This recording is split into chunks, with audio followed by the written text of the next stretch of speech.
la paciente gana peso, ¿no? Algunas es achicadera, otras no, este, ganan peso y se va a proporcionar a brazos, piernas, abdomen, ¿no? Todo en ganancia de peso, dependiendo de cuánto es el peso que haya ganado. Lo ideal, ustedes ya saben, 9 kilos es lo que propone la OMS en todo el embarazo. Pero si es una paciente obesa o con sobrepeso, lo ideal es que solamente suba 7 kilos a menos, porque ya tiene suficiente grasa como para mantener un embarazo y no es conveniente que suba más peso para que no tenga las complicaciones del embarazo, como después las van a ir viendo, ¿no? Como es la diabetes, la preeclampsia y todas las enfermedades que ocurren justamente cuando se gana demasiado, entonces hay que tener mucho cuidado, sobre todo cuando hay mucha ganancia abrupta del peso, ¿no? Las 3 fases del puerperio. El inmediato, que son las primeras 24 horas. El mediato, que son hasta el día 7 o 10, ¿no? Y el tardío, que es hasta el día 42, ¿no? Del día 10 hasta el día 42. Mitos y creencias, ¿a qué me refiero eso? En que la abuelita, las bisabuelas, ya no la abuelita, sino las bisabuelas, tatarabuelas anteriormente, decían pues de que la mujer no podía agarrar agua, que no podía hacer tal cosa, que no debería tomar cosas frías, que no debería comer tal cosa, tal cosa, tal cosa, durante el tiempo que se recupere del puerperio o del parto, ¿no? Antes las comadronas en provincias todavía existen algunas, y cuando nace un bebé en casa y es obtenida por una comadrona, esta comadrona se instala en su casa. Se instala en su casa todo el puerperio, los 42 días. Le cocina, le atiende a los hijos, la ve cómo está ella, ¿no?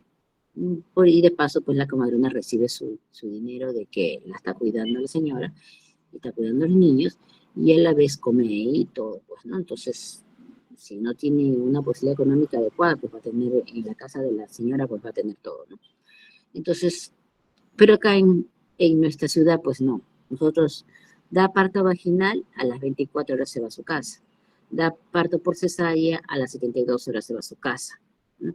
Entre 48 y 72 horas es que ya se van a su casa, y después por consultorio externo vienen a hacer sus controles. Seguimos la siguiente.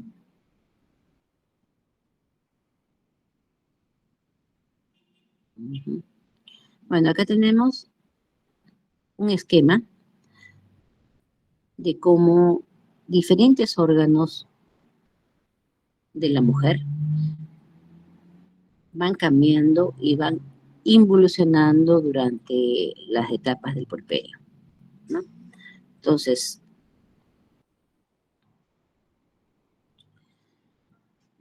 ahí justo el esquema. Tiempo de posparto, inmediato, mediato y tardío. Esa es las etapas. 24 horas es importante vigilar a la mujer, sobre todo en aquellas que han tenido parto vaginal o parto cesárea.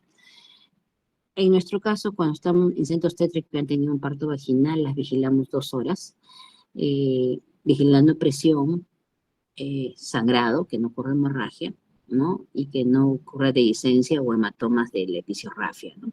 O que no hubiera un hematoma a nivel vaginal, que vaya a ser recto y todo eso. Y en las cesáreas vigilamos que no haya una hipotonía uterina, ¿no? Que no haya un hematoma, que no haya un problema mayor de sangrado, de 2 a 4 horas, dependiendo del caso de la paciente. Segundo a séptimo día o hasta el día 10 es mediato, y del octavo al día 42 es tardío. ¿Qué cambios fisiológicos va a notar en la mujer, ¿no? La temperatura. Por ejemplo, la temperatura, cuando hay una bajada de la leche, ya la leche pura, no la leche, no el calostro, sino leche normal, ya en el tercer o cuarto día hasta el quinto día, ¿no? Puede haber un incremento de 0,5 de temperatura, ¿ya? El peso corporal va disminuyendo durante estos 42 días en un promedio de 8 a 10 kilos en total. Entonces, si la paciente sube 9 o 10 kilos en el embarazo, los va a bajar en el transcurso de los 42 días. Pero si la paciente sube 20 o 30 kilos, nace bebé, todo baja un poco después del puerperio, ¿no? Pero no llega a su peso anterior, ¿no? Entonces, por esa razón es que lo ideal es que suba ese promedio que lo tienden a bajar normalmente en el transcurso de los 42 días. La respiración disminuye la disnea porque ya no tiene el abdomen que le esté obstruyendo el diafragma y entonces no hay problemas para respirar ni tampoco tiene que estar durmiendo semisentada y nada por el estilo.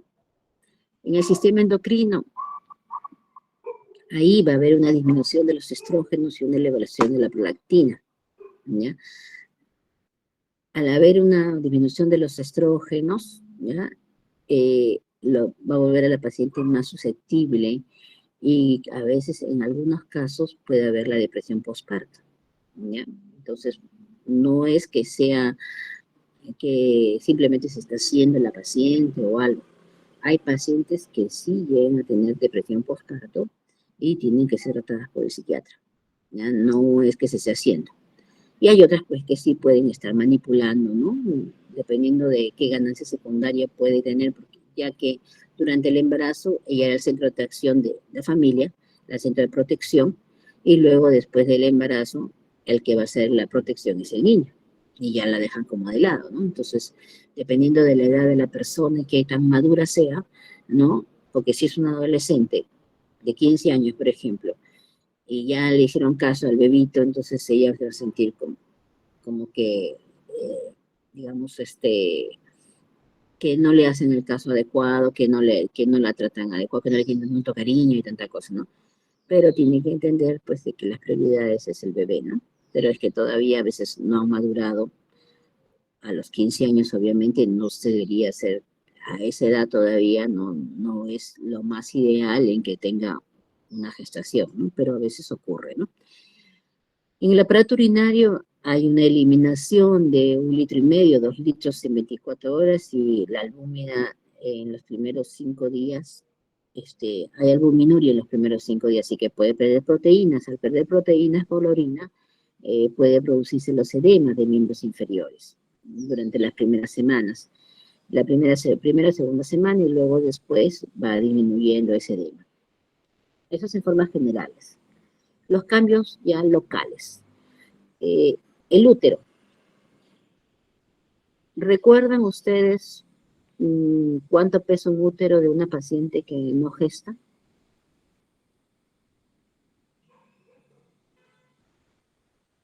¿Alguna, por favor, que me conteste? 750. No. El útero, ¿cuánto pesa de una paciente que no gesta? Una paciente que no está gestando. 70 gramos. 70, 80 gramos. Muy bien. ¿Ya? Entonces, ¿cuánto llega a pesar un útero grávido? Más o menos, al término de una gestación. Ahí sí más o menos lo que dijo su compañero, de 750 a 1 kilo más o menos aproximadamente, es lo que llega a pesar un útero grávido, ¿no? Una vez que sale el bebé, entonces el útero se reduce y en las primeras 24 horas el útero está a la altura del ombligo, ¿no? En el posparto inmediato el útero está a la altura del ombligo, ustedes lo palpan y lo van a encontrar justamente, esa es una referencia, a la altura del ombligo. Luego va bajando y en la segunda semana del puerperio el útero ya llega a nivel del pubis. Y en la semana 7, 6 a 7, el tamaño es el tamaño definitivo que va a quedar. Entonces, nosotros también, por ejemplo, en pacientes que ya no quieren tener más deditos, hay dos formas de ligar a la paciente. Uno puede ser en tu cesárea, que ella pida su ligadura, ¿no? y otro puede ser después de su parto, pero solo tenemos 72 horas para ligarla. ¿Por qué razón? Porque el útero más o menos se mantiene a nivel del ombligo el promedio de 72 horas. Luego va disminuyendo, entonces ya nosotros no podemos entrar a querer hacerle una ligadura postparto a la semana, por ejemplo, porque no vamos a saber exactamente dónde está el útero, entonces no vamos a estar cortando por aquí, por acá, por allá, ¿no? Para buscar el útero. Y la otra forma de ligar es después de pasado su posperio, después de los 42 días, que ya el útero se vuelve intrapélvico. La involución cervical. En los primeros días es permeable a los dedos, se abre tanto la parte del cuello uterino, del orificio externo y el orificio interno. Y luego esto va a ir cerrando con las semanas. Lo vamos a ver más adelante, ¿no?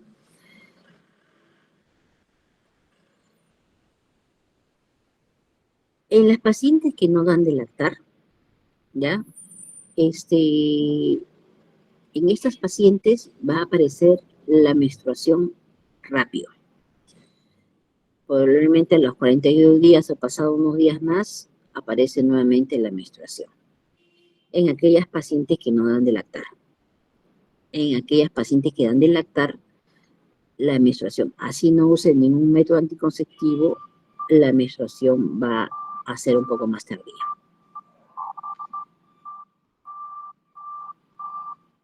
Ya, estamos viendo el otro esquema, que es bastante, es un poquito más colorido, pero también tiene que ver justamente con todos los cambios que se dan.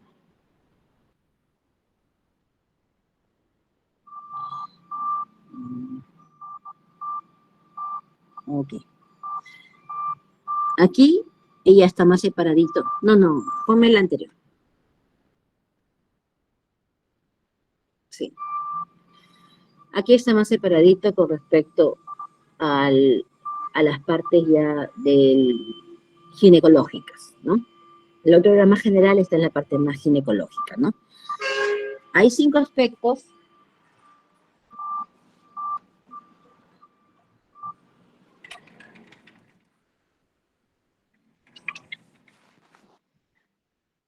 Bueno, acá hay 5 aspectos que tenemos que ver en la parte ginecológica. Uno, el cuello uterino.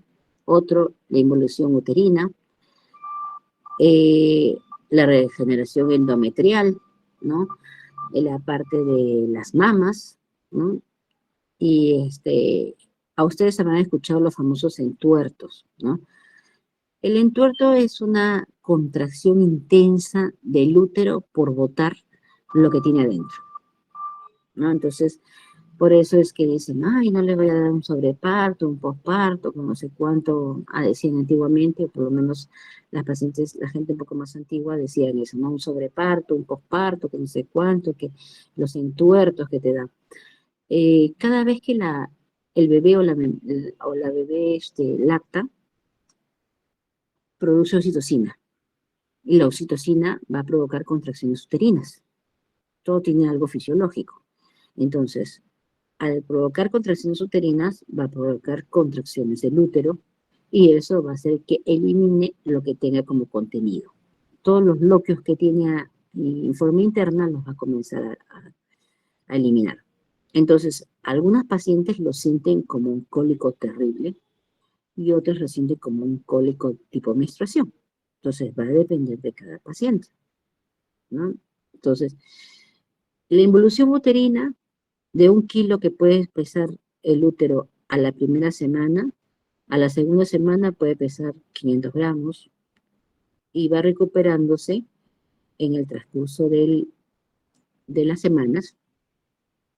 Y cuando llega la sexta o séptima semana digamos, sexta semana ya de puerperio, el útero puede que no llegue al peso anterior, ¿no? Si era una jovencita que tenía un útero que pesaba 70 gramos, ¿no? Lo más probable es que quede un poquito más gordito, ¿no? 75 gramos, 80 gramos, ¿Por qué? Porque es como que ustedes inflaron un globo. Inflan un globo, lo desinflan, no queda igual. Entonces, igual es con el útero. Va a estar inflamado, hinchado, estirado todas las fibras musculares y entonces cuando regresiona no va a regresionar a un tamaño idéntico como el que tenía previo a no estar embarazada. Entonces, ¿las multíparas tienen un uterito un poquito más grande? Sí, pero tampoco es que tengan un útero de 15 centímetros, ¿no? Pueden tener un útero de 8 o 9 centímetros. Si van teniendo cada vez más hijos, siempre va quedando un poquito más ancho que el anterior. Entonces, siempre queda pequeño, gana unos gramos más, pero luego con la menopausia eso se va regresionando, ¿no? Los loquios se les dice que son más o menos de 4 o 6 semanas que tiene que eliminar. Al inicio van a ser en grandes cantidades y luego van a ir cambiando la cantidad. Puede ser que pare el sangrado, nosotros le llamamos loquios porque no solamente es sangrado, sino también viene con fibras, con membranas, con todo. Y entonces puede ser que pare, pero como que puede ser que no pare, ¿ya? Eh, pero es normal que los tengan los primeros 42 días. Si ya pasó más de los 42 días, entonces hay que revisar por qué motivo sigue con los loquios, señora. Y si al comienzo, al inicio, esos loquios huelen mal, comienzan a apestar como a pescado podrido, ya significa que quedan restos de placenta en el útero. Y eso hay que hacer una limpieza. Entonces, eh, ahí se le llama subinvolución uterina y entonces tiene que pasar a una limpieza a la paciente porque si no, eso hace una infección generalizada, ¿ya? Con respecto a la temperatura también, el- como le digo, los primeros días va ganando un poquito más de temperatura por el mismo hecho de la leche, el puerperio y todo, pero luego después de unos días ya va manteniendo su temperatura normal, ¿no? Y así va dándose los diferentes cambios a nivel de los diferentes organismos. Pasemos al otro esquema. Ujú.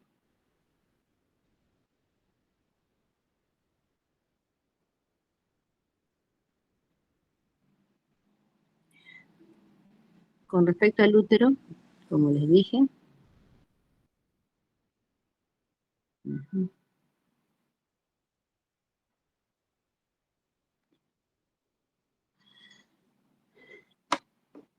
debe pesar entre 1200, 1500, 1000, va disminuyendo, 750 en los primeros 7 días o 2 semanas, ¿no? Y ya se va volviendo intrapélvico en la sexta semana. Entonces, el segmento uterino también adelgaza, el repliegue. Ustedes recuerdan que durante las clases que han tenido sobre la gestación, hay una parte del segmento uterino que se va adelgazando, y esa es la parte en que va haciendo que crezca el útero a partir de las 34 semanas para adelante. Esa parte es la parte más delgada de las fibras musculares del útero, por donde nosotros podemos entrar a realizar una cesárea. Porque si entramos por el fondo uterino, la capa es mucho más gruesa. La única parte más delgada es el segmento uterino, ¿no?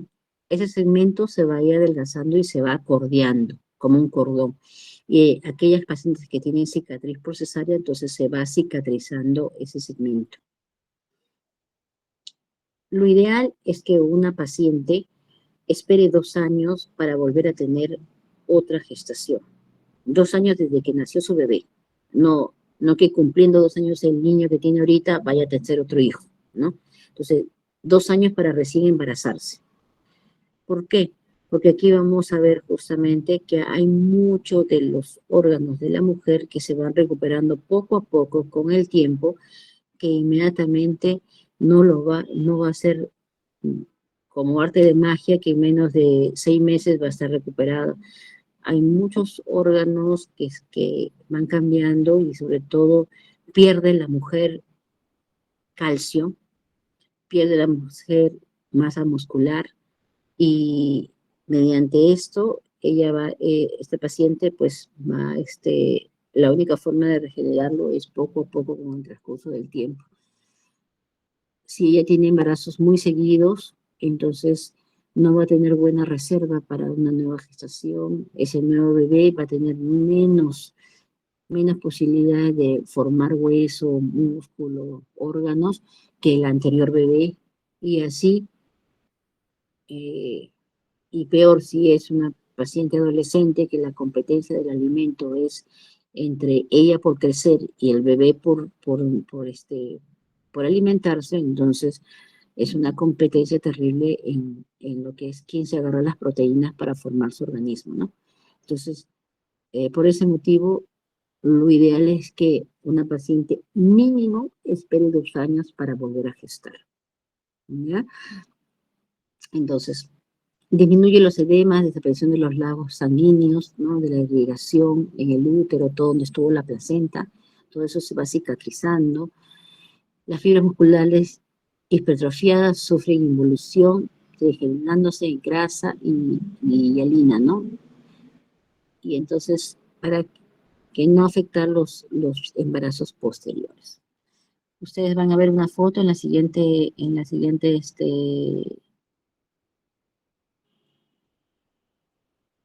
ajá, ahí tienen el esquema, en la cual cómo va evolucionando el útero. Al primer día, altura de la cicatriz, ¿no? Tercer día, quinto día, y así poco a poco va a ir disminuyendo y se va volviendo intrapélvico con el transcurso de las semanas. Acá también, en la siguiente, son resonancias que se le hace a la paciente. Miren el útero inicial en la figura A, ¿no? Grande, con lóculos todavía, todo hasta la altura de la cicatriz prácticamente. Luego va pasando los días y en la figura E ya se vuelve intrapélvico, ¿no? Avanza la siguiente, por favor. En el puerperio, en el endometrio, ¿no? El plano se desprende, la placenta, la parte más superficial de la adhesiva esponjosa, ¿no? La adhesiva compacta se elimina con la placenta. Entonces tenemos la parte basal. La regeneración endometrial es a expensas del fondo de las glándulas endometriales, más profunda si ocurre en la primera semana. Los lóculos son formados por células endometriales lisas, fibrina, leucocitos. El lecho placentario tiene contenido linfocítico y trombocítico placentario. Miren, miren el esquema que tenemos ahí, ¿no? Tenemos ahí justamente, ahí está, la placenta y la adhesiva, ¿no? Tenemos la capa compacta y la capa basal, ¿no? Entonces, la capa compacta, todo sale con la placenta y todo. La parte esponjosa también prácticamente sale. Capa corial, todo sale. Lo que queda es la capa basal. Y eso lo que va a hacer que nuevamente se forme el endometrio. Cuando hacemos una limpieza, un ameo, un legrado en una paciente con una gestación de menos de 12 semanas o menos de 20 semanas, tenemos que tratar de hacer una limpieza sin tratar de arrancar la capa basal. Es como que yo tuviera un jardín y todo está lleno de césped. Y yo encima del césped pongo, no sé, algo, lo que sea, un arbolito, lo que sea. Entonces, si yo llego a sacar el arbolito y también me arranco todo el césped de todo el contorno, entonces ya va a quedar una cicatriz ahí y ya no va a crecer nuevo césped, ¿no? Entonces, no puedo yo arrancar la capa basal porque esa es mi capa que va a hacer que crezca mensualmente el endometrio y que nuevamente se regenere y pueda yo nuevamente embarazarse con cada ciclo, si es que tiene ovulación. Entonces, la idea es tener mucho cuidado al momento de hacer los procedimientos, sobre todo. Al momento de sacar la placenta tiene que salir completa, Si no sale completa, hay que hacer una limpieza para sacar los restos que quedan, pero no es una limpieza, no es una limpieza como para sacar la capa basal, no es para arrancar la capa basal, sino es una limpieza que nos ayuda a sacar todos los restos, pero sin hacer daño del útero. La siguiente, ahí van a ver digamos, la filtración leucocitaria que va a encontrarse justamente a nivel de la parte de la capa basal y que se va a formar nuevamente el endometrio. Avanza la siguiente, por favor. Estas son las figuras.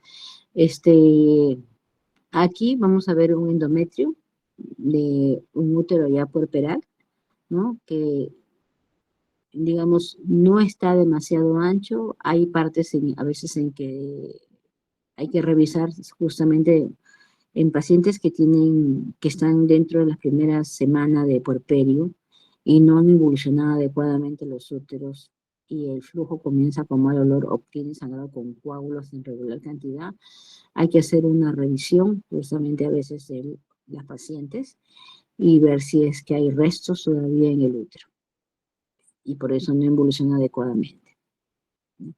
Avanza la siguiente.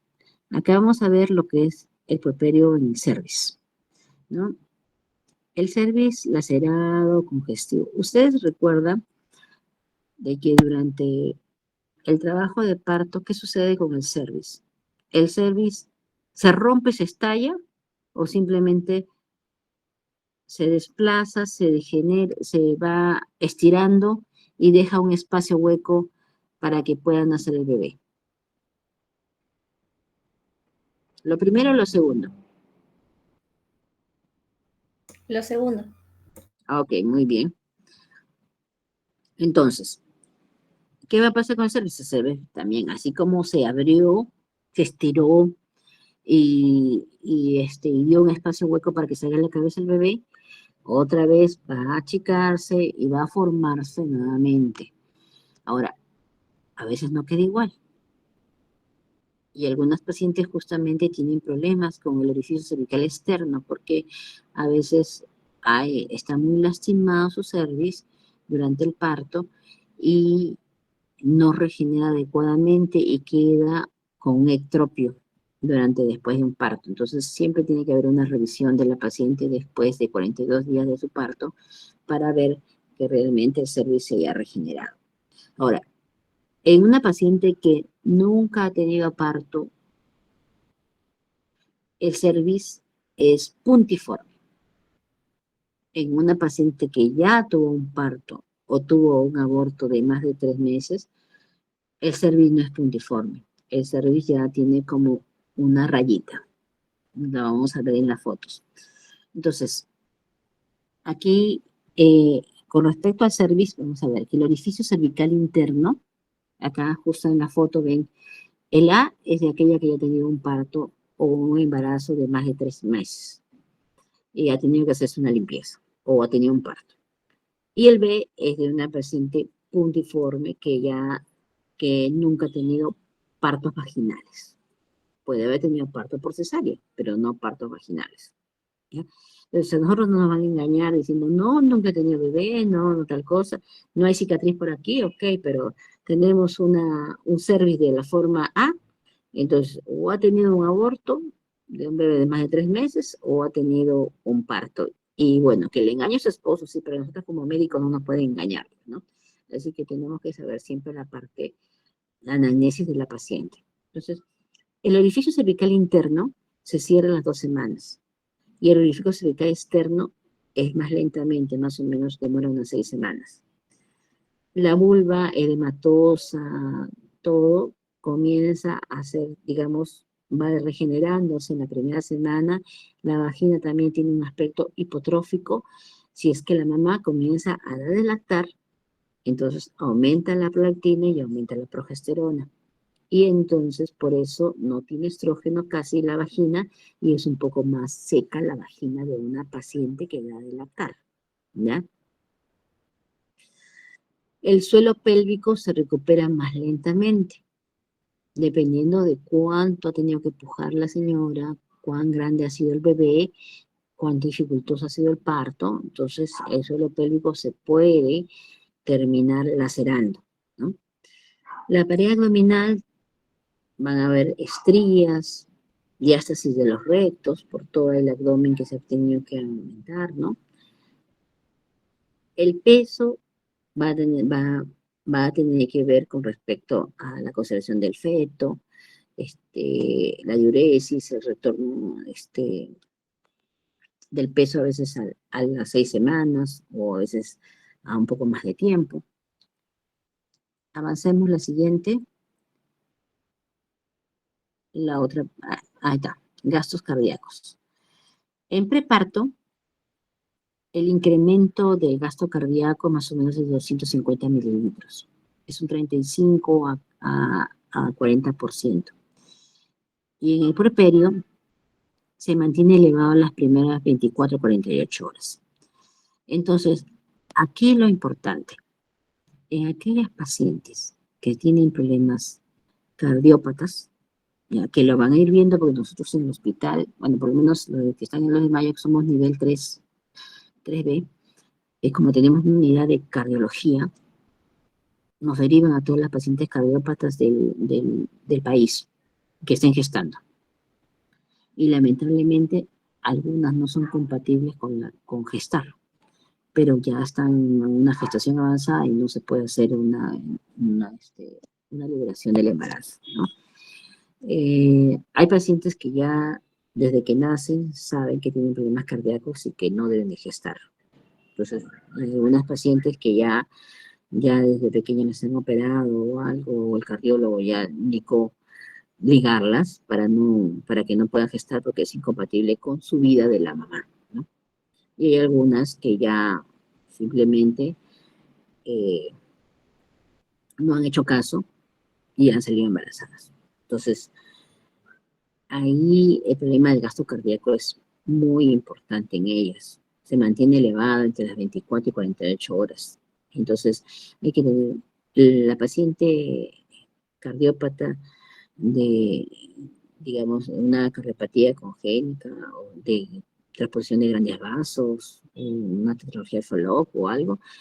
Esas pacientes mayormente fallecen en el transcurso de las primeras semanas después del parto. Hasta ahorita no hemos tenido mucha tasa de éxito con las pacientes cardiópatas, digamos, que tienen una cardiopatía muy, muy severa, digamos, con la supervivencia de la madre, ¿no? Entonces, la tasa de éxito es poca, no es muy alta. Entonces, ¿por qué? Porque la cardiopatía no es compatible con el embarazo. Pero algunas pacientes no hacen caso, sabiendo de que no deben embarazarse, se embarazan y pues en posparto es este problema, ¿no? Entonces, así vayan a una unidad de cuidados intensivos, así estén en UCI, así tengan todos los cuidados, lamentablemente la tasa de éxito posterior que vayan a quedar vivas es muy baja todavía, ¿no? Luego, cuando pasan los días, recién disminuye y alcanzan los valores casi normales en el transcurso de las 6 a 8 semanas recién, ¿no? Puede haber una remodelación cardíaca, es decir, como que el corazón se puede ir un poquito hacia más a la derecha o a la izquierda, a eso se refiere con remodelación cardíaca, ¿no? Igual va a ocurrir con una resistencia vascular periférica y la frecuencia cardíaca, ¿no? Que puede haber taquicardia. La siguiente, por favor. Los factores de coagulación. En el preparto se incrementan los factores de coagulación. Y en el puerperio se mantienen elevados 1 o 2 semanas por parto. Las plaquetas también pueden tener cambios, pueden consumir las plaquetas, entonces puede haber una plaquetopenia y también puede haber un aumento de la actividad fibrolítica, ¿no? Entonces, el embarazo de por sí es trombótico, ¿ya? Se dice que las pastillas anticonceptivas, tanto las hormonales, tanto estrógeno como progestágeno, pueden ser trombóticas, ¿no? Pueden producir una trombosis en la paciente. pero el embarazo es 20 veces más que una persona que no está embarazada. Y un anticonceptivo me puede dar un problema de trombosis de 3 a 4 veces, o hasta 2, digamos, pero un embarazo me puede dar un problema de trombosis de 20 veces más. Así que en una paciente que tenga problemas, la progesterona no es que no sea trombótica, pero digamos, es uno de los métodos anticonceptivos que puede ayudar a que la paciente, en caso de que tenga problemas ya de por sí familiares, no se embarace, ¿ya? Como para cuidarse. Muy aparte de los métodos sin hormonas, ¿no? Avancemos. Ahora, hay una marcada leucocitosis y una trombocitosis en los primeros días postparto. Recuerdan ustedes que durante el embarazo la mujer cambia eh, en la calidad de sus leucocitos. No es que se vuelva inmunodeprimida ni nada por el estilo, no hace VIH, nada por el estilo, ni tiene un problema de leucemia como que para que bajen todos sus leucocitos al suelo. No, no, no. La mujer lo que hace un cambio en algunos leucocitos y estos lo que van a hacer es no matar al bebé. Entonces, eh, inactiva un poco los natural killers, ¿no? Los inactiva como para que no mate a lo que se está creando, ¿no? Porque parte es de la mujer y parte es de su pareja. Entonces, hay, digamos, el cuerpo va a decir, esto no es mío y lo quiero matar porque no es mío, ¿no? Entonces, ese tipo de cambios que hace el cuerpo de la mujer cuando está embarazada, ¿ya? Hace que mantenga el embarazo durante todo ese tiempo.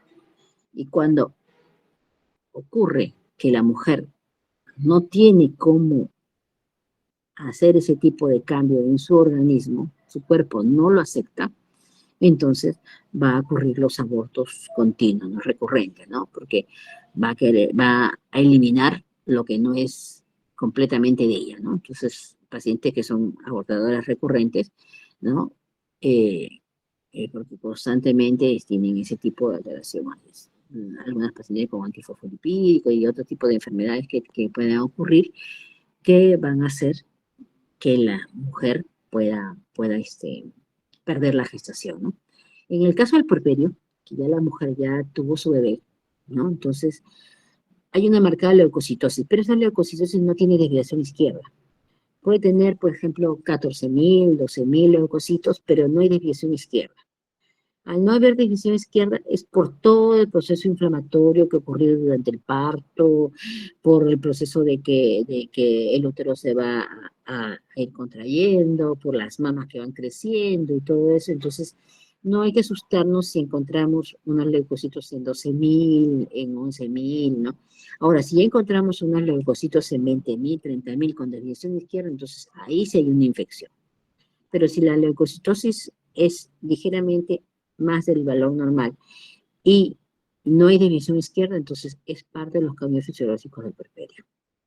Igual con la trombocitosis en los primeros días del parto, ¿ya? Puede existir reacciones leucimoides, ¿no? Sin desviación izquierda, como les estaba comentando, ¿no? Que quiere decir que los leucocitos bajen, sean menos de 3.000, 4.000, 2.000, digamos, algo así, pero sin desviación izquierda, entonces, bueno, tampoco hay que asustarse tanto si es que no hay un cambio en otra serie, ¿no? Si no hay un cambio en la hemoglobina muy brusca, si no hay un cambio en las plaquetas muy bruscas, entonces ahí además vamos viendo. La hemoglobina y el hematocrito disminuye moderadamente hasta un 16% aproximadamente, porque en un parto una mujer pierde aproximadamente de 300 a 500 centímetros de sangre en el parto. Y en la cesárea puede perder de 800 a 1 litro. Entonces, es bastante la cantidad. Por eso es que lo ideal es que la mujer llegue al parto con una buena hemoglobina, ¿no? Eh, yo recuerdo cuando estaba como residente, estaba justo, eran pues 2 de la mañana, creo, y estábamos terminando de tener un parto, estábamos saliendo cesárea, y en eso vienen de hospitalización corriendo, expulsivo, expulsivo, ¿no? Y la mujer, la señora era una señora de Puno que había venido a nuestro, a Lima por su hijito que estaba mal, el pequeño tenía 3 años, y ella, como no tenía dónde vivir aquí en Lima ni nada, lo único que hacía era vender caramelo, entonces casi prácticamente ni se alimentaba, y para remate estaba embarazada. La señora que venía de provincia, pues que la mayoría que vienen en la sierra, y más en Puno, que es más de 4.000, pues vienen con hemoglobina pues de 16, pues 18, a veces ellas vienen así con esa hemoglobina y normal, ¿no? Pero como ya había pasado en Lima como cerca de más de un año, y aquí se había embarazado en Lima y no había comido bien ni nada por el estilo, la señora había entrado con una amenaza de preparto, una cosa así, bueno, la pusieron a hospitalización y no había dicho nada, y como tenía la costumbre de dar parto en su casa, se había agarrado a la cama y ya estaba a punto de pujar. Entonces las llevaron corriendo a sala de partos, atendimos el parto, y me dice, tiene 5 de hemoglobina. Y yo, ¿qué? Entonces, atendimos el parto con el miedo, el oxígeno ahí, por favor, pónganle a la señora. Atendimos el parto, sacamos la placenta lo más rápido posible, ¿no?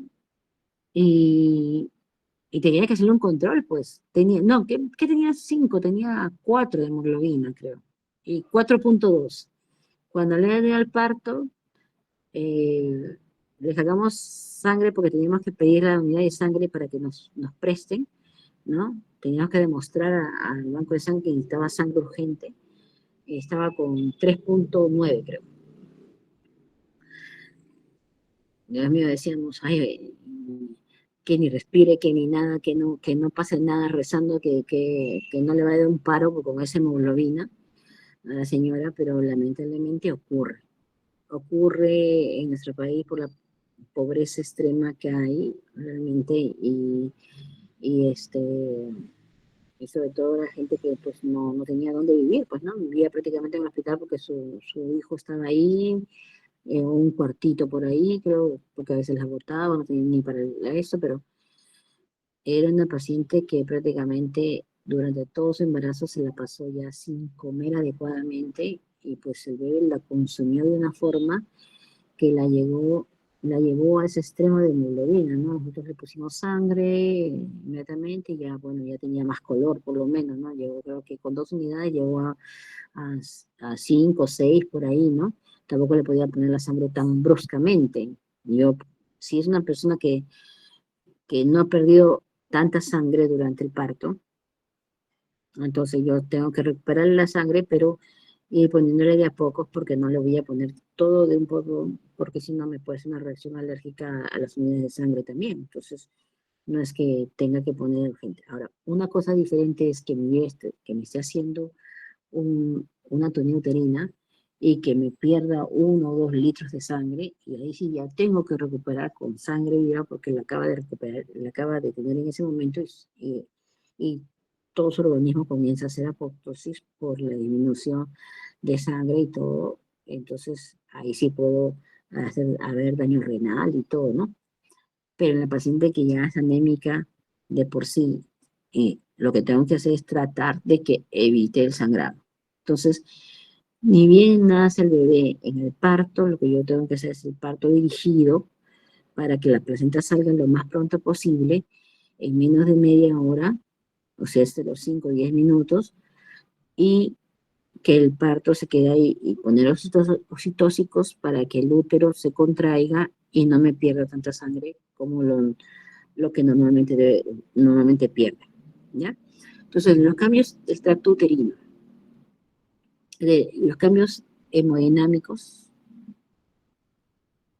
Ya. Ahora vamos a los cambios intrauterinos. Ya. Entonces, permanece la filtración glomerular del embarazo en los primeros días del puerperio, pero retorna a la normalidad en las primeras 2 semanas.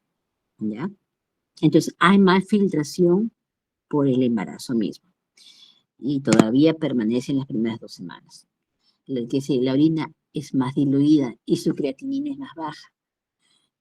¿Recuerdan ustedes los valores normales de la creatinina en una persona normal? ¿Recuerdan, chicos? En una mujer sin gestación. 0,4 a 1,4, 1,1, algo así, ¿no? Bueno, en mujer o varón, lo normal es que sea de 0,5, 0,4 hasta antes de 1, ¿ya? Lo ideal es que la mujer lo tenga en 0,7, 0,8. Cuando la mujer está gestando, la creatinina está en 0,4, 0,3, es mucho más baja. ¿Por qué? Porque hay más filtración glomerular, ¿ya? Entonces, no se asusten, no es que esté mal, porque algunas personas ven, valor normal de eso, estoy muy bajo, ¿por qué estoy muy bajo? Es normal en una gestación. Por eso es que hay muchas mujeres que se ponen a ver sus resultados y comienzan a ver por internet y, ay, debo tener tal cosa, mi riñón está fallando, o algo por decirlo. No, no es así. Entonces, todo lo que dice internet no es bueno, no lo saben interpretar tampoco. Entonces, la filtración glomerular todavía en los primeros días, hasta las primeras 2 semanas, todavía permanece aumentada. Entonces, es normal que en las primeras 2 semanas tenga una creatinina baja, ¿ya? La dilatación uretral y pielocalizal, sobre todo la derecha, disminuye en la segunda semana y se restituye al estado normal entre las semanas 6 y 8. Miren, ¿ves? 6 y 8 todavía, ¿ya? Las enfermedades del tracto urinario son bastante comunes y lo más difícil es en aquellas pacientes gestantes de la segunda mitad del embarazo, cuando están en el segundo trimestre. Puede ocasionar un problema pulmonar, puede ocasionar una infección generalizada, entonces hay que tener mucho cuidado con infecciones de tracto urinario. Los traumas vesicales, el edema y las hemorragias submucosas también van a hacer que haya problemas con una infección urinaria o por lo menos con una lesión uretral que puede provocar también molestias al orinar, ¿ya? Hay muchas pacientes que a veces se desgarran la zona perineal y todos esos puntos, todo le arden al orinar. Obviamente, la paciente pues hay que echarle su cremita, a veces hielo, para disminuir el edema y todo eso. La siguiente, por favor. Otros cambios en el cabello, pérdida del cabello, ¿no? ¿Por qué? Porque hay efluvio del telógeno de 3 milímetros más o menos, entonces se va a caer el cuello cabelludo.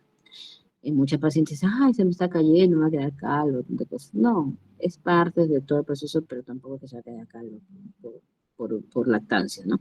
La densidad ósea a predominio del cuello femoral, ¿ya? Y es reversible por el ejercicio del efecto que ocasiona en el calcio. Entonces, por eso les digo, hay disminución de densidad ósea en los primeros, en un embarazo. Entonces, tiene que pasar sus 2 años para que ella pueda mantener su densidad ósea adecuada.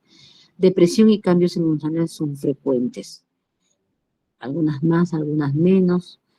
Eso va a depender de cómo le ayuden en el puerperio de la paciente, ¿no? Eso de que, haz así, haz allá, que no sé cuánto, que de la cara acá, ay, que no sé cuánto. Mire, mmm,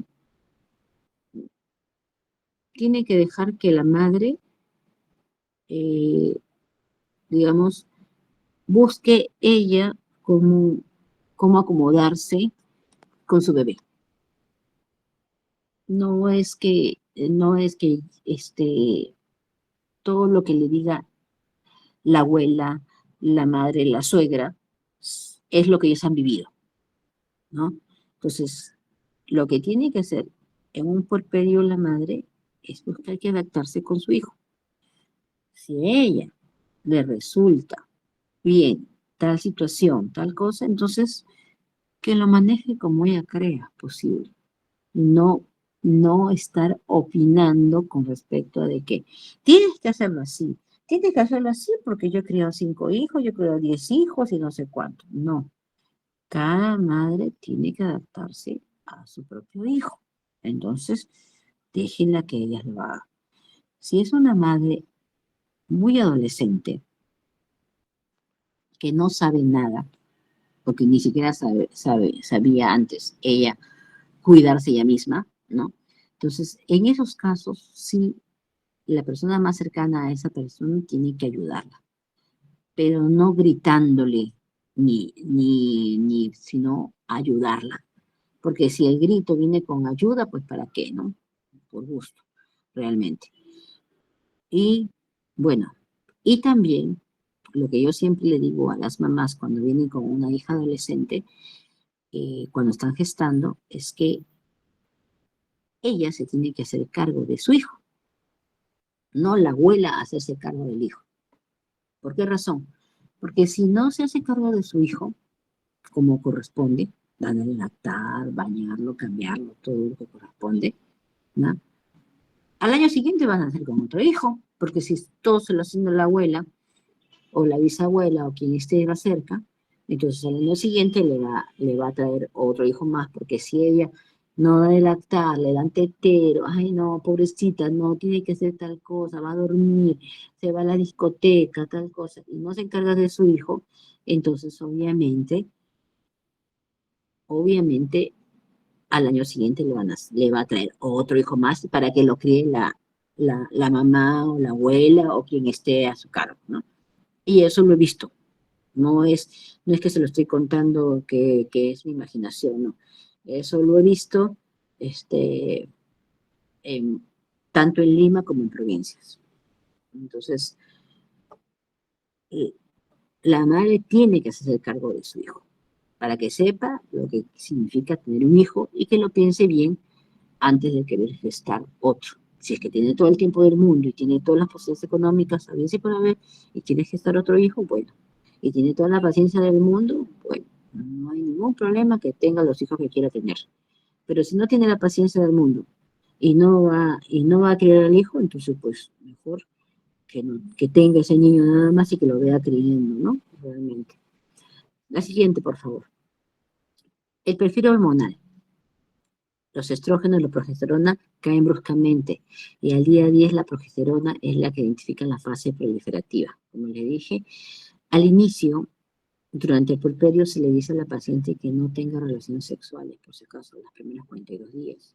¿Por qué razón? Porque el orificio interno y el orificio externo, recuerden ustedes que no han cerrado totalmente. Y entonces, al tener relaciones sexuales, todos los gérmenes que traiga el esperma de la pareja va a entrar directamente al útero y va a ser una infección pélvica. Entonces, la idea es que no tenga relaciones los primeros 42 días. Y si lo va a tener porque ya no tiene sangrado ni nada por el estilo, que lo tenga con preservativo, mínimo. Porque si no, va a venir con una infección generalizada y van a tener que tripar el útero después. Por esa razón es que siempre hay que explicarle a la paciente que son 42 días que no debe tener nada de relación sexual. ¿Ya? Algunas pacientes no dan de lactar. Entonces, aquellas que no van a dar de lactar, se va a regenerar el ciclo menstrual. Fácil, en menos de un mes. ¿Ya? Y aquellas que dan de lactar, la regeneración del ciclo son aproximadamente después de 6 meses. En algunas a los 3 meses, en algunas a los 6 meses, dependiendo de las tetadas que le den al bebé. Si el bebito lacta más de 10 veces al día, incluyendo día y noche, entonces el inicio de un ciclo menstrual se dará después de los primeros 6 meses cuando el bebito ya comience a comer. En cambio, cuando al bebito le dan leche artificial y leche de la madre que deja porque se tiene que ir a trabajar la mamá, entonces lo más probable es que el ciclo se reactive en menos de 3 meses y puede salir embarazada la paciente porque primero hay ovulación y después hay menstruación. Entonces, por ese motivo es que a las pacientes se les indica que tienen que cuidarse. Y la única forma que se ha visto de poder cuidarlas es que antes de que salgan de altas de un parto o de una cesárea, ponerles un método, porque la verdad que muchas de las pacientes no son conscientes de cómo cuidarse y a veces tratan de, digamos, a veces no tienen ni la cuenta de cuándo les vino su menstruación, ni nada por el estilo, así que salen embarazadas fácilmente y en un año se están llenando con un hijo en enero y otro hijo en diciembre. ¿Ya? Entonces, las gonadotrofinas se mantienen ligeramente elevadas en la madre que va a lactar. Por esa razón es que no se inicia un ciclo menstrual. Los niveles elevados de prolactina en la gestación tienden a disminuir, aunque se dan de lactar, aumentan con cada succión, ¿ya? Si la mamá da de lactar, aumenta la prolactina con cada succión. Si la madre no ha de lactar, puede recuperar su función ovárica muy rápida en el transcurso de las 2 semanas. Estoy diciendo, es facilito que sean de lactar. Los loquios, la siguiente por favor. Ustedes ven los loquios aquí, los loquios como van cambiando de color. Miren el loquio del lado izquierdo y el loquio del lado derecho, ¿no? Primero, los primeros días los loquios son rubra, que le llaman más oscuros, son membranas con sangre, coágulos y todo eso, ¿no? Después son cerosos, ya más menos amarillos, rojos, ¿no? Del tercer a cuarto día, ¿no? Y después después del 10.º día se van haciendo alba, y después van haciendo ligeramente escasos. A veces pueden venir, a veces puede parar, a veces puede venir otra vez. Que no se asusten las pacientes, son 42 días que puede mantener el sangrado de loquios. Pero cada vez van disminuyendo, cuando son los loquios, van disminuyendo la cantidad. Pasa a la siguiente, por favor. ¿Qué ocurre en una paciente con parto vaginal y ha tenido una hemorragia? ¿No? A esto le llamamos la atonía uterina. Como les dije, en un parto tóxico el sangrado normal es 500 cc y en una cesárea 1000, ¿no? Cuando me preguntan, cuando voy a entrar en una cesárea, riesgo de sangrado, riesgo de complicaciones, sí, riesgo de sangrado, porque yo no sé cómo va a suceder. ¿Puede haber riesgo? Sí. ¿Puede haber atonía uterina? Sí, dependiendo de cómo esté ese útero, cómo se contraiga, cómo no se contraiga, si tiene mioma, si no tiene mioma, si tiene alguna alteración, adenomiosis o algo por el estilo, no lo sé. Hay casos, a veces, que hacen atonía uterina sin haber estado en trabajo de parto, siendo pacientes jóvenes, de la nada hacen atonía uterina. Así que ese es un factor de riesgo de todo paciente que da parto, ya sea por cesárea o sea por parto vaginal. Entonces, el factor de riesgo está ahí y no lo podemos no ver, ni tampoco estar no prevenidos. Entonces, si yo entro, por ejemplo, ¿quiénes tienen más riesgo de hacer atonía uterina? ¿Qué casos de gestantes, por ejemplo? Un ejemplo les pongo, gemelos. ¿Qué otro ejemplo me ponen? Por lo menos denme 2 ejemplos más. Preeclampsia. También, ok. ¿Qué otro ejemplo más? A ver, chicos, ¿están ahí? ¿O están comiendo? ¿O están dando vuelta Cesárea, por el antecedente de cesárea. cesárea anterior? Ya, muy bien. Otro de los casos, que aumenta el volumen del útero bastante.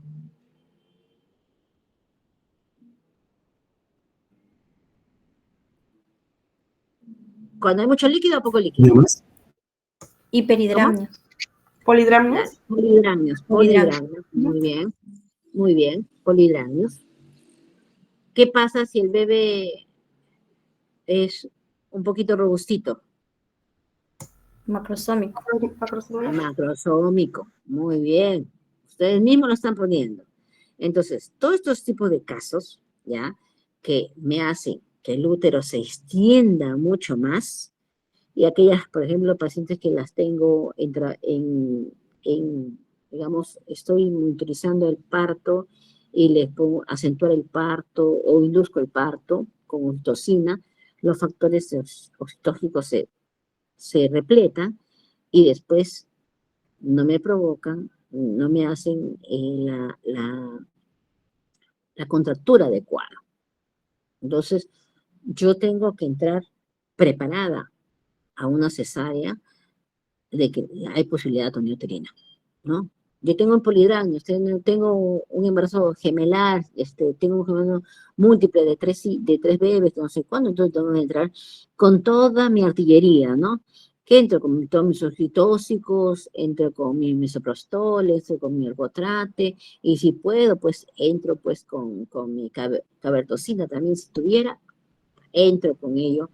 Lo tengo a la mano, entro, ¿no? Entonces, usar oxitóxicos, misoprostol, glutamina y derivados de la gabertocina, eh, a un parto siempre tengo que tener a la mano la oxitocina, la ergotamina, eso es lo que siempre, y el misoprostol, siempre tengo que tener unas pastillitas de misoprostol y le pongo transrectal para que el útero se contraiga y pueda tener menos sangrado, porque a veces no para el sangrado y comienza a chorro, chicos, ustedes no han llegado a ver, pero yo he llegado a ver pacientes a veces que como balde que sale la sangre por el útero, así como balde.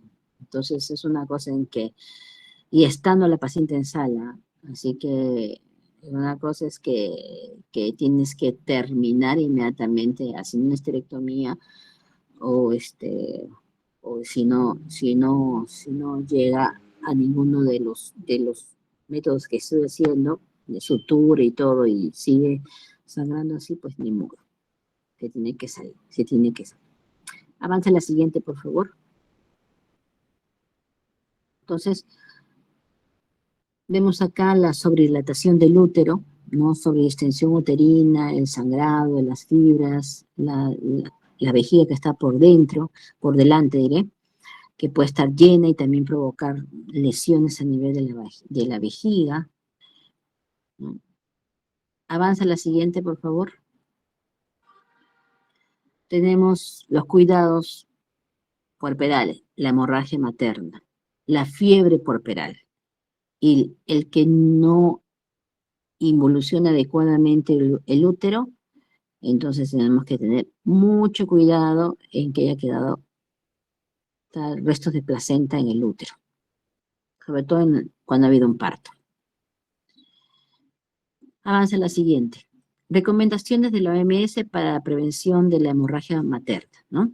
Uso de oxitocina, manejo activo del alumbramiento, es decir, ponerle oxitocina, ni bien nace el hombro del bebé, y ponerle 10 unidades de oxitocina intramuscular, ya sea en el hombro, ya sea pasarle a chorro o ya sea en la pierna, que le ponen a la madre, ¿no? Y eso hace que la placenta salga en menos de media hora.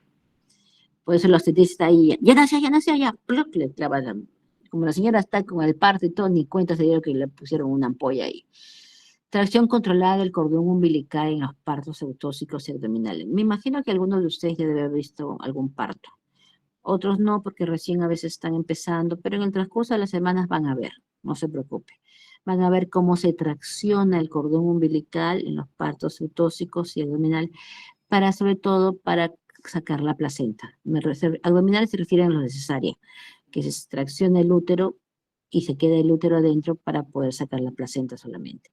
Pinzamiento tardío del cordón umbilical. Eso es para que el bebé no pierda la sangre adecuada y no esté con anemia.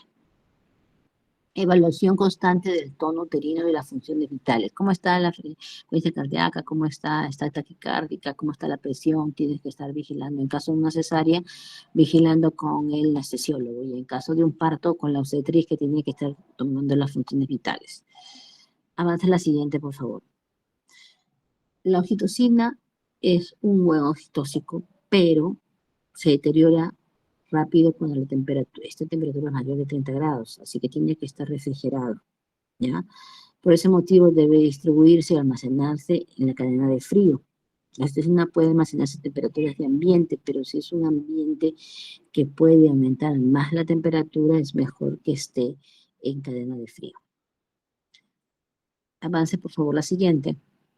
Entonces, acá tenemos la historia clínica de atonía uterina. Tenemos que ver, justamente, cesáreas, cicatrices que dijo uno de los alumnos, la edad y la paridad, infecciones que ha tenido la mamá, sobredistensión, como le dije, úteros sobredistendidos, gemelos, polidrámenos, feto macrosómico, ¿no?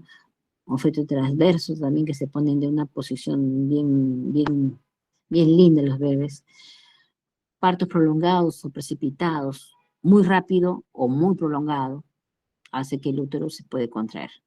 Placenta previa, otro caso de atonía uterina. Entonces, esas son las causas principales, los factores principales en la cual me puede ocasionar atonía uterina. Entonces, yo que tengo que estar mosca con cada paciente.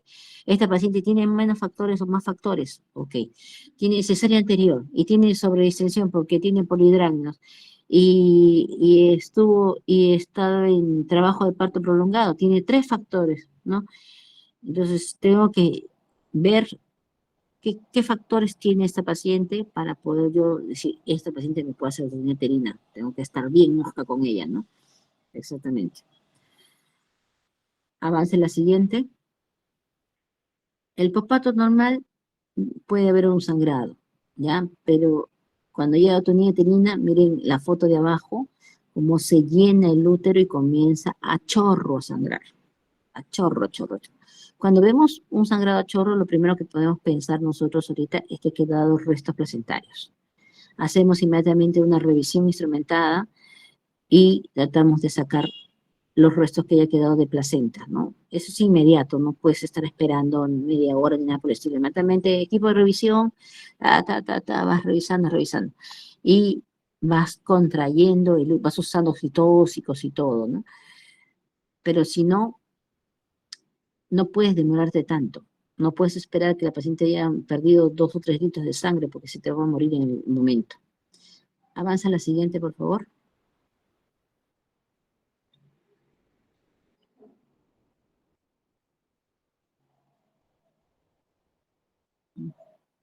Ok. Las causas más comunes, puede haber falla de la contracción uterina, hasta el 90%. Traumas del canal del parto, los famosos hematomas de toda la vagina del cervix, esto puede dar un 7%. Hace algunos años, en la maternidad de Lima, hubo una jovencita de 17 años que tuvo parto vaginal. No se dieron cuenta y supuestamente repararon la episorrafia, pero no se dieron cuenta que había hecho un hematoma. Y luego la paciente comenzó a taquicardia, no veían sangrado, vieron que comenzó a haber un sangrado, trataron de entrar a la sala, todo, pero ya el hematoma había disecado todo hasta el colon, todo pues retroperitoneal, así que ya no se pudo hacer mucho por ella. ¿Ya? Entonces hay que tener mucho cuidado con los traumas de canal de parto, ¿ya? La retención de restos placentarios, como le dije, 3%. Esto es inmediatamente, si uno ve que no salió bien la placenta, inmediatamente pedir equipo de revisión, no esperar a que sangre, a que me haga una atonía uterina y que el útero me quiera botar lo que hay adentro y luego después terminar con un fallecimiento materno, ¿no? La siguiente, por favor.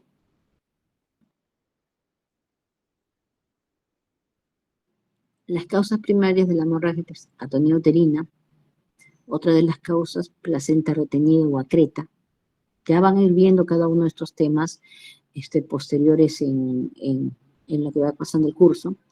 Defectos de coagulación, lesiones del canal, inversión uterina. El útero se sale, se invierte, porque jalan demasiado. Si jala mucho, si jala mucho la placenta y la placenta está pegada al útero, el útero va a salir invertido hacia afuera. La siguiente, por favor. Causas secundarias, retención de restos placentarios, subinvolución uterina, endometritis, trastornos de la coagulación. Manejo del puerperio inmediato. Las primeras 2 horas son críticas. La hemorragia materna y el shock pueden complicarlo. Hay que estar vigilando la frecuencia cardíaca, la presión arterial, la evaluación del estado general, el tono del útero, el sangrado vaginal cada 15 minutos o cada media hora. Puede disminuir la temperatura y presentar escalofríos, asa térmica. La hemoglobina disminuye ligeramente, hay leucocitosis, persiste el estado de precoagulación. Entonces, hay que estar vigilando en las primeras 2 horas, cada 15 o 20 o 30 minutos, las funciones vitales de la paciente. Así como que estuvieran evaluándola durante el parto, que están hablando del latido del bebé, igual hay que evaluar a la mujer para que no se complique. El puerperio inmediato, la lactancia balanceada, ¿no? Para darle al bebito que ellos ahorita están haciendo, lactancia precoz, ¿no? Ni bien nace, tratar que el bebito funcione adecuadamente, si no hay ningún problema con el bebé. Conviene la eliminación precoz, ¿no? Que a las primeras 6 horas ya se pueda parar la señora, que se ha dado un parto vaginal, ¿no? Y después de las primeras 24 horas, si ha dado parto por cesárea, que se pueda levantar. Baño diario. Los entuertos, los cólicos, ¿no? El cuidado de la episiotomía o las sedaciones, hay que explicarle que le va a venir cada vez que debe lactar al bebé, sobre todo cólicos, como si estuviera viniendo la menstruación. Recordar que después del uso de oxitocina puede haber antidiuresis, ya hay que tener cuidado porque puede no orinar, así que hay que tener cuidado con eso, con el uso de oxitocina. La siguiente, por favor. El alta hospitalaria, como les comenté, parto vaginal las primeras 24 horas, cesárea 72 horas, o 48 si es que no hay muchas camas. En el puerperio inmediato, la siguiente, por favor, conviene ser evaluado de manera ambulatoria. Exámenes generales, signos vitales, ¿no? Evaluación de la involución uterina, características de los lóbulos, genitales externos y las mamas. Eso va a ser importante. ¿Por qué? Porque la mamá, como no ha de lactar bien, el bebé le puede morder o puede lacerar las mamas y producir una mastitis. Avanza la siguiente para que vean la foto de una mastitis, esta infección. La siguiente foto es de la epicio que se ha abierto. Entonces, estos epicios ya no se pueden regenerar inmediatamente, se abren y se tienen que se cierre por segunda interción. Limpieza y cremas para que vayan cerrando. No vamos, ya señora, le voy a coser los puntos. No, porque no va a pegar. ¿Ya? La siguiente, de licencia posterior a la cesárea infectada, puede haber una fasciitis, hay que tener mucho cuidado con las cirugías. En el puerperio tardío, ¿ya? Valorar las secuelas del parto, como ha quedado. Ha habido algunas pacientes que a veces por el parto vaginal han tenido fractura de pelvis. Tuve una paciente así que se fue a dar parto vaginal porque no quería dar en la clínica, por el esposo no quiso pagar el costo. Se fue al seguro, el seguro le dieron parto vaginal y tuvo fractura de pelvis, ¿no? Entonces, a veces puede ocurrir, nadie dice que no. No le digo que hay un desgastamiento del hueso por el mismo embarazo, entonces puede ocurrir un trauma obstétrico con fractura de pelvis, ¿eh? No crean que no ocurre. Valorar las secuelas del parto, si quedó con prolapso o no el paciente, si cómo va quedando su peso, cómo va adquiriendo su talla adecuada, ofrecer anticoncepción, eso es lo importante, que no salga embarazada inmediatamente, que debe lactar a su bebé nada más lactancia exclusiva si se puede, ¿no? Y otros consejos de la promoción de la salud. Ok. Esto puede ser también ocasionado por un parto. Las fístulas ubicadas entre el recto y la vagina. Hay que revisar la vagina si es que no sale heces por la vagina. Puede ocurrir. Y eso es por fístulas que se han ocasionado en el parto. Avanza, por favor. Bueno, es una pequeña epidemiología, ¿no? Que cada día en total en el mundo mueren más de 1.000 mujeres por complicaciones relacionadas con el embarazo o el parto, ¿no? La mayoría de las muertes maternas son evitables. La solución para prevenir o tratar las complicaciones son bien conocidas, ¿no? Control prenatal es lo principal, que se les enseña a ustedes también. Atención especializada durante el parto y atención y apoyo en las primeras semanas postparto. Las principales causas maternas, hasta ahorita que yo sepa, a nivel del país, no, las hemorragias graves, no. Como segundo efecto es la preeclampsia, ¿no? O eclampsia.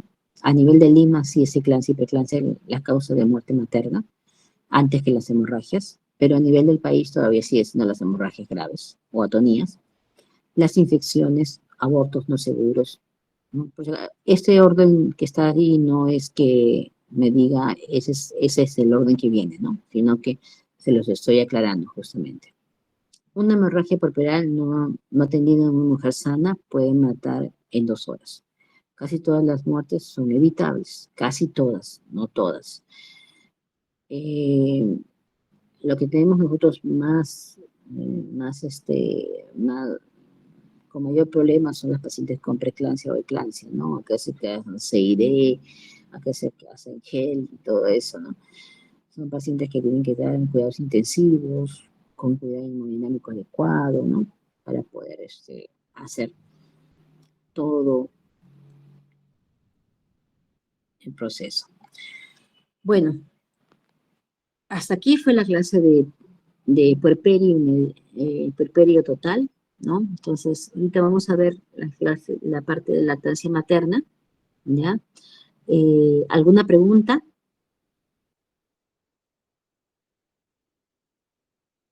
¿Alguna pregunta, chicos?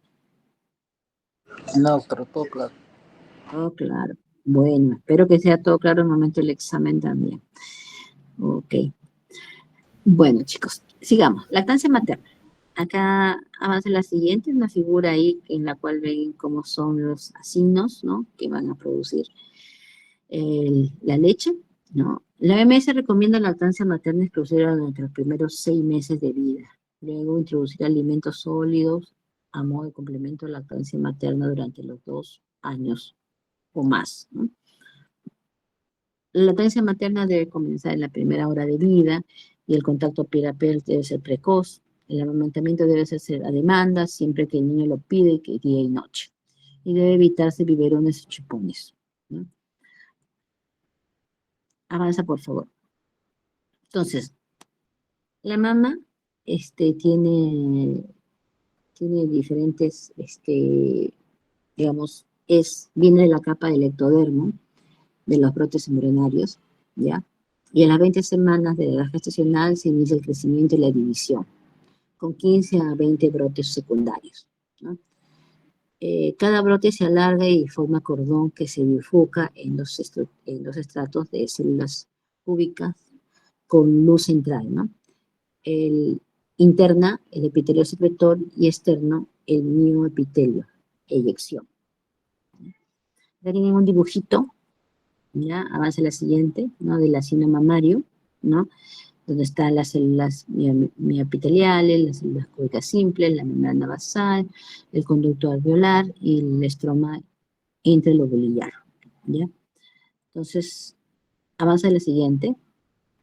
Acá tenemos la mama en sí, acino, conductos acinos, conducto terminal, ¿no? El conducto segmentario, el conducto galactóforo y el seno galactófero, y el pezón, y el tejido adiposo. Entonces, como se dan cuenta, la mama tiene grasa y tiene acinos, ¿ya? Entonces, para que la madre pueda tener una buena leche, ¿ya? Tiene que producir, tiene que sacarse la leche final, la leche que llega de los acinos, digamos, la leche última, para que siga produciendo más leche.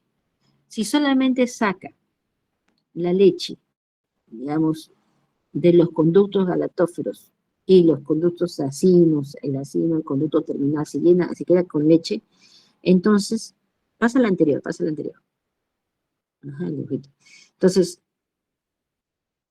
si los acinos, los conductos de acino, el conducto terminal se quedan llenos de leche, entonces no va a generar más leche.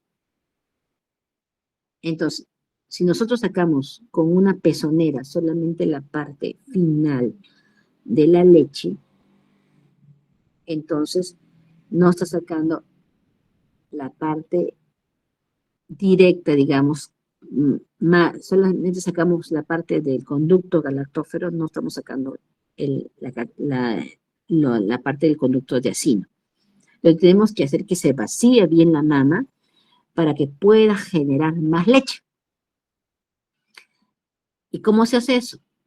El bebito lacta 15 minutos en un lado, 15 minutos en el otro. Cuando se duerma y se despierte, tienes que hacerle lactar en la mama que terminaste. ¿Para qué? Para que te saque la leche final y se vuelva a generar más mama. Y así vas turnándote mama por mama. Y así vas a ver que va a salir mucho más leche. ¿Ya? Entonces, ahora sí pasa a la siguiente. La producción de estrógeno desarrolla la mama en la telarquia, obviamente. Niñas que ya comienzan con su menarquia, que comienza el desarrollo de la mama. El estrógeno es responsable del desarrollo de los conductos mamarios y depósito de sangre. Y la progesterona desarrolla los alvéolos para la lactancia, de 10 a 100 por conducto galactófero y constituye un lobulillo. Entonces, el estrógeno va a ser responsable de los conductos mamarios y el depósito de grasa. Y la progesterona va a ser responsable de los conductos galactóferos y la constitución de los lobulillos. ¿Ya? Entonces, ténganlo presentes. Entonces, ustedes se van a dar cuenta en la fotito que he puesto, en la anterior, por favor. ¿Ya? Ahí está. Miren el pezón. Si ustedes van, la papila mamaria, la apertura del pezón, van entrando seno galactófero, los lobulillos, los ductos, los lactíferos de la mama, ¿no? Entonces, y dentro del alvéolo ha aumentado la unidad contráctil, que viene a ser la parte muscular, las células mioepiteliales y las células secretoras, y que vienen a ser los acinos, ¿ya? Entonces, avanza la siguiente. Cada lobulillo está rodeado de células musculares que responden a la oxitocina y facilitan la eyección láctea. La galactopoiesis, la producción, se basa en la succión y el intervalo no debe ser mayor de 3 horas a demanda. Entonces, lacta, se va llenando, lacta y se va llenando. Y así se va produciendo más leche. La siguiente, por favor. Entonces, todas estas hormonas están dentro de lo que corresponde a la producción de la lactancia. Tanto el estrógeno como la progesterona, los lactógenos placentarios, la prolactina, el cortisol y la insulina son hormonas que van a favorecer a que haya lactancia. Hay una hemorragia, por ejemplo, en la paciente posparto y pierde más de 2 litros de sangre y hace un Chiga, es decir, que se obstruye todas sus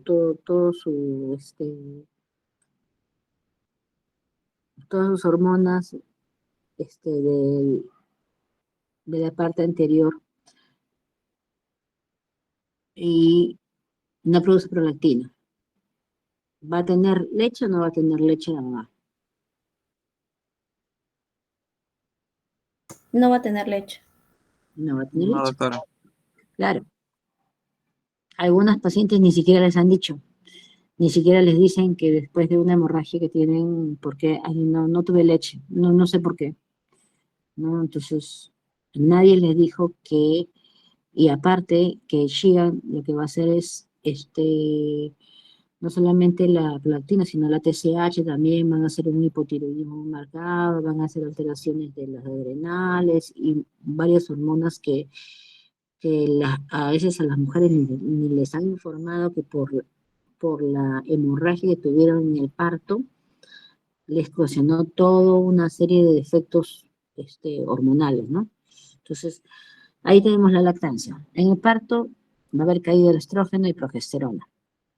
La progesterona se desinhibe eh, y va a incrementar el el alta albumina y va a estimular a la lactosa sintética que incrementa la lactosa de leche materna, ¿no?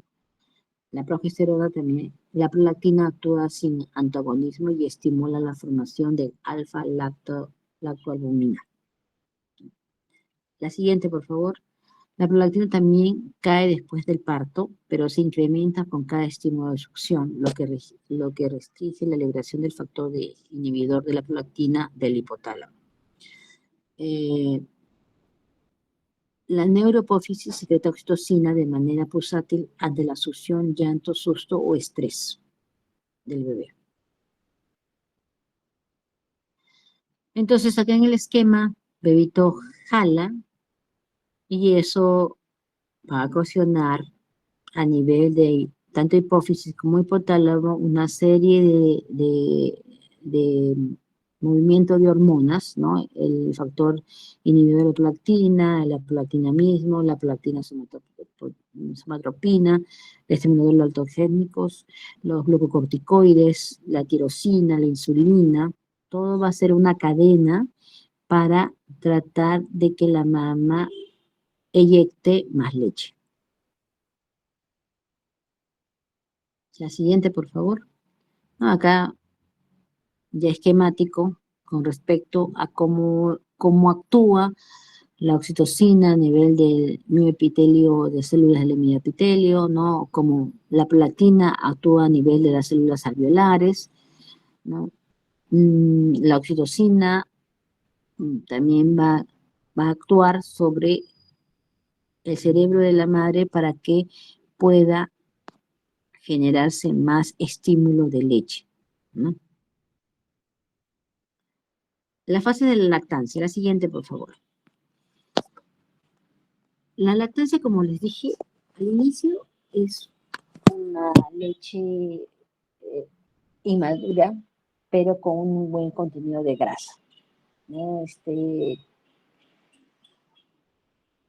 La lactogénesis 1, la maduración del tejido mamario durante el embarazo. Entonces, durante el embarazo, la mamá se va preparando para eyectar leche. No es que de la nada no va a eyectar leche. En el embarazo hay crecimiento intensificado del sistema ductal y de los lóbulos alveolares. Altos niveles de progesterona causan crecimiento acelerado del número de alvéolos. Y la grasa de la leche materna y la síntesis de proteínas comienza en los alvéolos, en donde el calostro es producido en pequeñas cantidades y se secreta dentro de los primeros conductos ductuales, ¿no? El calostro es amarillito. Tiene una cantidad de grasa elevada. Pasa a la siguiente, por favor. La lactogénesis 2, síntesis de la leche madura, ¿ya? Entonces, la etapa final del desarrollo mamario ocurre durante la lactancia, entre las 2 o 4 días después del calostro. Primero son los calostros y de ahí viene la leche madura, ¿no? La caída rápida de la progesterona causa por el alumbramiento, libera completamente el calor secretor de las células alveolares. La leche es liberada dentro del lumen alveolar y luego dentro de los conductillos ductuales. Aumenta el flujo sanguíneo en la mama, lo que aporta la glucosa y el oxígeno. Avanza a la siguiente, por favor. La lactogénesis 3, la producción de la leche madura ya.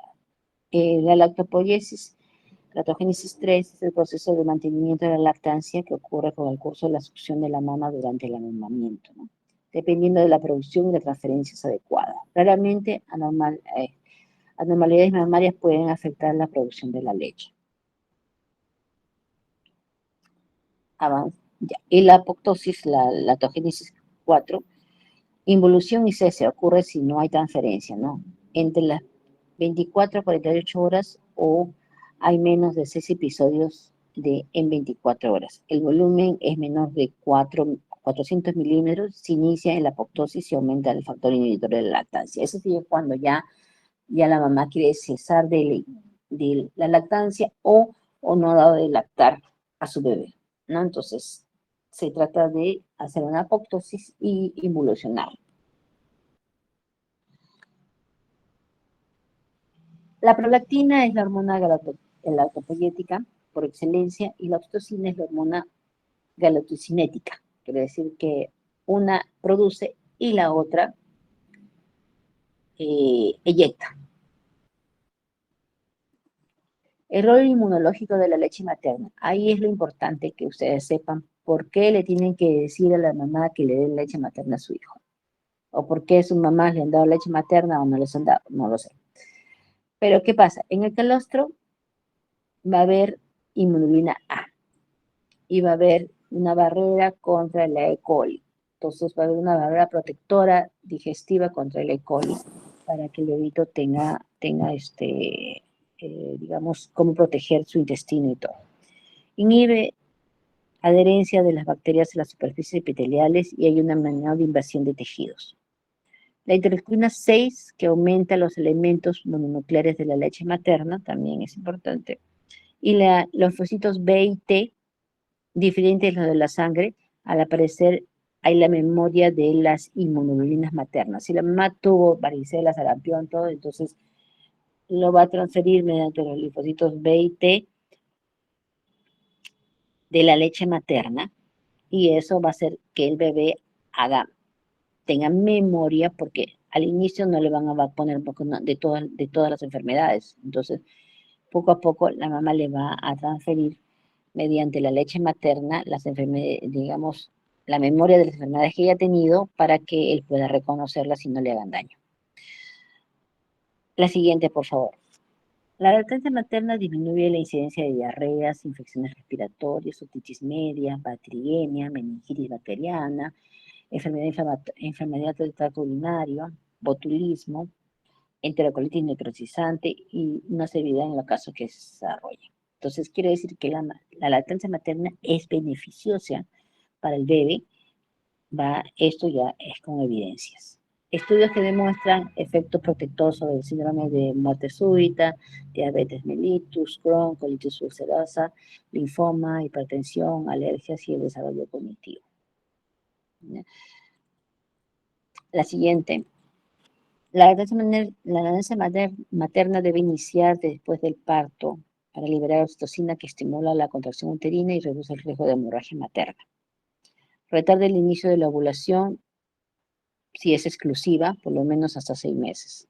Disminuye el riesgo de cáncer de mama y de ovario, según lo que evidencia la lactancia materna. Composición. La leche materna es una suspensión de lípidos y proteínas en una solución de carbohidratos y minerales. Producción diaria 600 mililitros. Al inicio el calostro por 4 o 5 días. Principales proteínas son la alfa-albúmina, la beta-galactoglobulina y la caseína.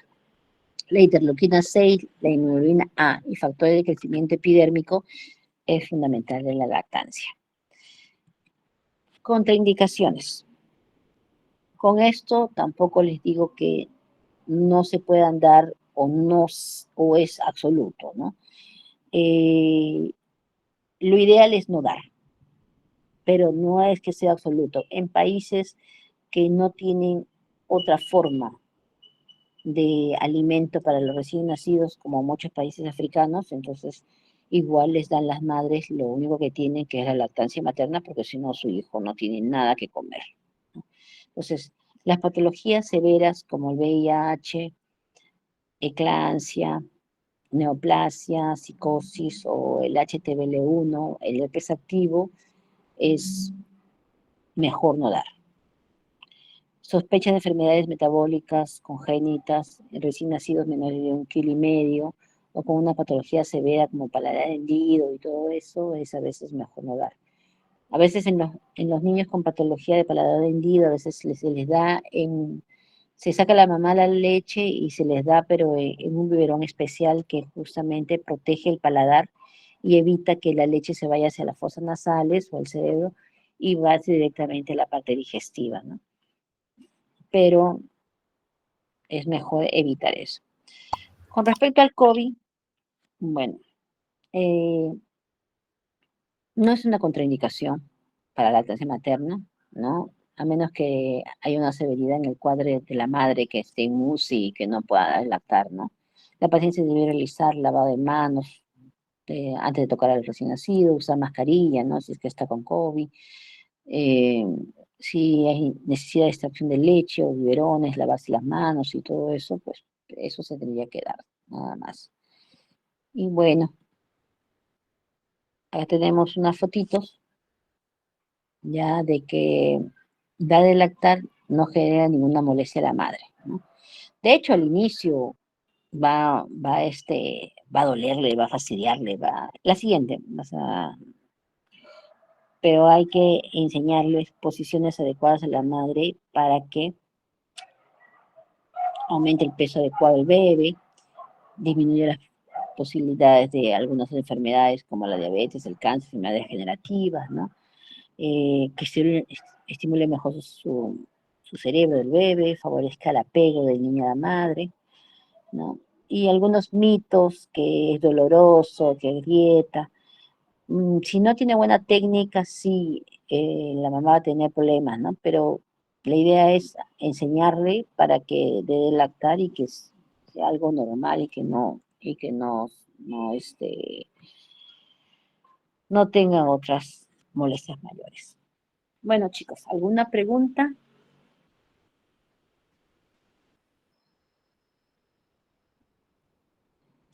Con Todo claro, respecto, doctor. todo claro. Bueno, acá damos, ya de ahí ya creo que no hay, ese es de la anticoncepción, ya, aquí no me salió, pero bueno. Con respecto a la anticoncepción en gestantes, ¿no? En puérperas, no podemos dar eh, combinadas, estrógeno, progestágeno, eh, porque eso va a disminuir el volumen de la lactancia materna, sobre todo durante los primeros 6 meses que la leche materna es lo único que va a comer el bebé. Entonces, lo que podemos ofrecerle a la madre es, primero, bueno, no es relación sexual en los primeros 42 días. Ahora, si va a tener relación sexual, que use preservativos, que use algún método que le ayude por lo menos a cuidarse los primeros 2 años, ¿no? Métodos de larga data. Nosotros en el hospital ponemos muchos implantes, que son Nexplanon, que es progesterona, que se van liberando durante una cierta cantidad durante los 3 años que tiene el uso del Nexplanon. Podemos poner ampolla trimestral, que son cada 90 días, que tendría que venir a colocarse su ampolla, porque algunas dicen que no, que les molesta el brazo y que no quieren ponérselo. Entonces, bueno, se pueden poner su ampolla trimestral cada 90 días y vienen durante los primeros 6 meses. Y luego, si desean cambiar de método, ya de cuando el bebé comienza a comer, entonces ya, porque ya la lactancia comienza a disminuir, entonces ya le podemos dar ampolla mensual o pastilla anticonceptiva después de los 6 meses, ¿no? Los combinados, como les digo, se usan después de los 6 meses. También podemos usar la T de cobre o el SIU liberador cuando es durante las primeras 6 horas después del parto. Le damos 6 horas y luego después viene al control a la semana y vamos viendo con respecto a los hilos si les vamos sacando o no. Entonces, hay que prevenir las enfermedades de transmisión sexual, ¿ya? las pacientes deben de tener, si dependen de la pareja, ¿no? La actividad sexual, se debe conversar con la pareja también de que todos los órganos de la madre están todavía muy lábilos, que tienen que esperar los 42 días a que cicatrice adecuadamente todo, ¿no? Porque puede haber dolor en la episorrafia, hay sequedad de la vagina porque da de lactar, entonces porque la progesterona está ahí y entonces ya la vagina se vuelve más seca, ¿no? Entonces todo esto va a ocasionar que a veces el esposo no quiera esperar tanto tiempo, ¿no? Pero hay que explicarle, ¿no? Para que sepa que no es porque la señora no quiera tener relaciones sexuales, sino que no debe, porque si no se puede infectar y después va a venir en muy malas condiciones y puede terminar falleciendo, ¿no? Entonces hay que explicar a la pareja. Durante el embarazo también siempre se le manda planificación familiar para explicarle los métodos que tiene para que vaya eligiendo al momento que tenga su parto qué método quiere, ¿no? Otro de los métodos también definitivos es la ligadura postparto, que se hace dentro de 32 horas, la ligadura trascesárea, que lo pide antes de su cesárea y se hace durante la cesárea, ¿no? O la ligadura después de los 42 días, o que haya tenido 2 o 3 meses su bebé y puede hacer una ligadura ambulatoria y ya, y pueden hacer, y puede, ya no tiene que estar usando ninguna hormona ni nada para cuidarse, ¿no? Entonces, esos son los métodos que se tienen que dar a la madre para que el MELA que escucharon ustedes, el MELA significa la lactancia materna. Solo es efectiva, tiene más de 10 tetadas al día en 24 horas y durante los primeros 6 meses. Solo es efectiva ahí. Si ya el bebito está lactando leche mixta combinada, ya no es efectivo. Ya puede nuevamente el ciclo activarse y salir embarazada. ¿Ya? Bueno, hasta ahí sería todo. Quedó todavía alguna... Ay, ya no me aparecía esto acá. Ya. Siempre explicar las manifestaciones psicológicas en la paciente, ¿no? La angustia, el rechazo, la melancolía, la depresión que puede haber, porque lo he dicho por la caída brusca de las hormonas, puede producirse todo este tipo de cambios, ¿no? En la paciente. ¿Queda alguna? No, doctora, esta es la última. Esa es la última. Ajá. Y bueno, chicos, por favor, te me mandes la lista de los que han estado en la clase. Y bueno, espero que les vaya bien el examen. Voy a mandar mis preguntas y bueno, bien con ustedes, un gusto. Ya nos estamos viendo en la práctica. Muchas gracias, doctora. Hasta luego. Muchas gracias, doctora. Gracias, doctora. Gracias, doctora. Hasta luego, cuídense.